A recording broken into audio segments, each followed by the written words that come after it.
பிப்ரவரி 28 நம்ம ஏன் national science டேன்னு கொண்டாடுறோம் தெரியுமா? அதுக்கு காரணம் sir C V Raman sir தான். இவர் தான் ஆசியாலே முதலா சயின்டிஸ்டுக்கு நோபல் பிரைஸ் வாங்கினவர். எதனால இவருக்கு நோபல் பிரைஸ் கிடைச்சதுன்னா நம்ம எல்லாருக்கும் தோன்றிய ஒரு கேள்வி தான் இவருக்கும் தோன்றியிருக்கு. அதை கரெக்டா ரிசர்ச் பண்ணி அதுக்கான ஆன்சரை கண்டுபிடிச்சதுனால தான் இவருக்கு நோபல் பிரைஸ் பிரிட்டிஷ் காலத்திலே கொடுத்தாங்க. அப்படி என்ன கொஸ்டின்னா, கடல் நீர் ஏன் ப்ளூ கலர்ல இருக்கு? இது ரொம்பவே சிம்பிளான கொஸ்டின் தான். இது நம்ம எல்லாருக்கும் தெரிந்த ஒன்று தான். ஏன்னா ஸ்கையோட கலர் ரிஃப்ளெக்ஷன் ஆகிறதுனால தான். அப்படிதான் நம்ம எல்லாரும் நினைச்சோம்னா அது தப்புன்னு சொல்ல முடியாது. ஏன்னா சர் சி வி ராமன் சாருக்கு இன்ஸ்பிரேஷனா இருந்தவரே அவரோட பேப்பர்ல இததான் சொல்லியிருக்காரு.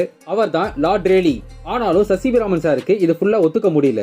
ஏன்னா ஸ்கையோட கலர் லைட் ப்ளூல இருக்கு. அது அப்படியே ரிஃப்ளெக்ட் ஆச்சுன்னா கடலும் லைட் ப்ளூல தான் இருந்திருக்கணும். ஆனா டார்க் ப்ளூல இருக்கு. அதனால தான் அவரால் ஒத்துக்க முடியல. இதுக்காக நிறைய ரிசர்ச் பண்ணி ஒரு விஷயத்தை கண்டுபிடிச்சாரு. இந்த ஓஷனோட டீப் ப்ளூக்கு ரிஃப்ளெக்ஷன் மட்டும் இல்ல, லைட் ஸ்கேட்டரிங் கூட தான் சொல்றாரு. இந்த ஸ்கேட்டரிங்னா என்னன்னு, அதை எப்படி கண்டுபிடிச்சாருன்னு நெக்ஸ்ட் ஷார்ட்ல பார்க்கலாம். மேலும் இது போல சுவாரஸ்யத்தை தெரிஞ்சுக்க என்னோட சேனலை சப்ஸ்கிரைப் பண்ணுங்க. நன்றி.